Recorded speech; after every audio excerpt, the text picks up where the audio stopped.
بسم الله الرحمن الرحيم الحمد لله رب العالمين والصلاة والسلام على رسول الله وعلى آله وصحبه أجمعين. When we say that we follow the understanding of the Salaf, what do we mean? Now, of course, as Muslims, we follow the Quran and the authentic Sunnah of the Prophet Muhammad sallallahu alaihi wasallam. Those are the two main sources upon which our deen is based. The teachings of Islam are based on the Quran and the authentic Sunnah of the Prophet Muhammad sallallahu alaihi wasallam. Those are the foundational principles of our deen. Now, how do we follow the Quran and the Sunnah? How do we understand the Quran and the Sunnah to follow them and implement them? We follow the Quran and Sunnah based on how the Salaf understood them. What we mean by Salaf is the righteous predecessors, those first generations of Muslims who practiced and followed the teachings of the Quran and the Sunnah. Starting with the first generation of Muslims, the best of generations, which is that of the companions of the Prophet Muhammad ﷺ, and then the Tabi'een, the generation of the followers who came after the companions of the Prophet Muhammad ﷺ and learned from them, and then the third generation that came after them and learned from that second generation. And anyone who follows them in that methodology of how to understand the Quran and the authentic Sunnah. Now, that's what we mean by the Salaf, and we follow the Quran and Sunnah the way they understood them, the way they practiced them and implemented them. Now, it's important to note that we follow them collectively. We follow the understanding of the Salaf, of the Quran and Sunnah collectively, because a lot of people sometimes have a confusion about this. And we don't follow anyone specifically as an individual 100% in everything, in all their views and opinions, except the Prophet Muhammad ﷺ, because he's infallible in delivering the message that Allah revealed to him. As for everyone who came after the Prophet Muhammad ﷺ, no matter how much we love and respect them, no matter how righteous they are or how knowledgeable they are, but we do not follow anyone 100% blindly or take them to be infallible, because no individual is infallible after the Prophet Muhammad ﷺ. And no individual knows everything about the deen except the Prophet Muhammad ﷺ. But after him, no one knows everything about the deen. No one has gathered all the knowledge about the deen. Everyone, no matter how much they know, their knowledge is limited about the deen. They don't know everything about the deen. And they're not infallible. They might make a mistake. They might not know about a certain teaching of the deen. So we don't follow the Salaf as individuals, but rather we follow them collectively. We follow their understanding collectively. Okay? That doesn't mean we don't learn from them as individuals, but rather each of them individually, their views aren't proof in of themselves, but collectively, the Salaf, their understanding as a whole, then that's what we follow. That is what is considered proof in our deen. How did they understand the Quran and the authentic Sunnah? That's what we follow. Their understanding. How did they implement and practice them? That's what we follow as Muslims who want to be on that straight path of Allah subhanahu wa ta'ala.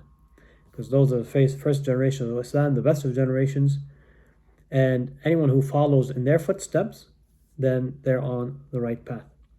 So we don't follow them as individuals, rather we follow them collectively, their understanding of the deen collectively. Because again, as individuals, they might make mistakes, they might miss out on knowing certain knowledge, not have heard about a certain authentic hadith that might not have reached them, not have known about a certain ruling.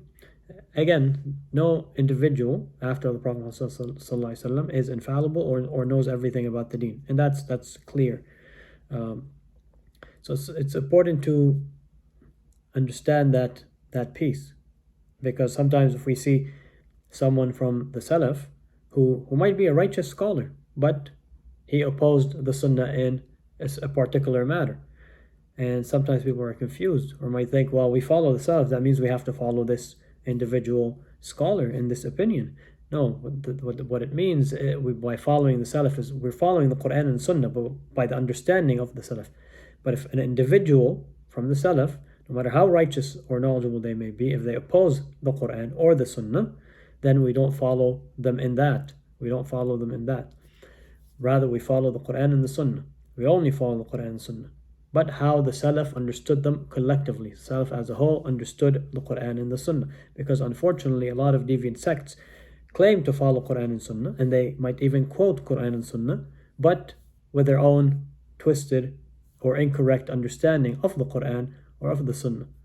And that's how they end up deviating, because they're following their own understanding, which opposes the understanding of the Salaf, of what the early generations of Islam were upon. They quote a verse, but they hold it to mean something other than what the companions, for example, radiallahu anhum ajma'in, held it to mean, or interpreted it to mean, or understood it to mean. Because again, they learned the teaching of the deen from the Prophet Muhammad, so they know best what the Quran and the Sunnah mean, how to implement them. They practiced them with the Prophet Muhammad. They learned them directly from him. So that's why it's important for us to follow their understanding, because that is the correct understanding. Anyone who deviates from that is not upon the straight path. And it's important to understand that we only follow the Quran and Sunnah. We don't follow any other individual themselves. And any scholar that we might learn from is we learn from their knowledge if they're upon that path, if they're actually getting it from that source. Otherwise, in of itself, the opinions of any scholar aren't proof in of themselves. Rather, we need proof for these opinions from the Quran and Sunnah. Again, that doesn't mean we belittle scholars or we don't learn from them, because again, the scholars have their respected role and place within the deen.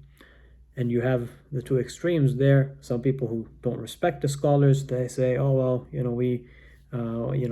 not, what they say is not important, we can just learn on our own, we don't need scholars, whatever. They think they're doing better than the scholars, or they look down upon the scholars or talk bad about the scholars. And then the other extreme of those who go to an extreme in excessiveness in praising the scholars to the point where they hold them to be infallible. One particular scholar or a few scholars that are infallible, going to an extreme about them, and blindly following them to the point where, as if anyone who opposes them is automatically off the straight path of Allah subhanahu wa ta'ala. So in any case, so it's important to understand this point, because many claim to follow Quran and Sunnah, but either have the wrong understanding of the Quran and Sunnah, so hence they're not really following the Quran and Sunnah if they're misinterpreting or misimplementing them. And on the other hand, many think that they are following the understanding of the Salaf, but then they get confused when they see one individual who had a different opinion from the Salaf, or, well, how come this person did that? Well, if it's opposing an authentic hadith, then that has no weight in of itself. We follow the Quran and the Sunnah. So what we say by following the understanding of the Salaf, of the Quran and Sunnah, collectively. Barakallahu feekum, jazakumullah khairan, wassalamu alaikum wa rahmatullahi wa barakatuh.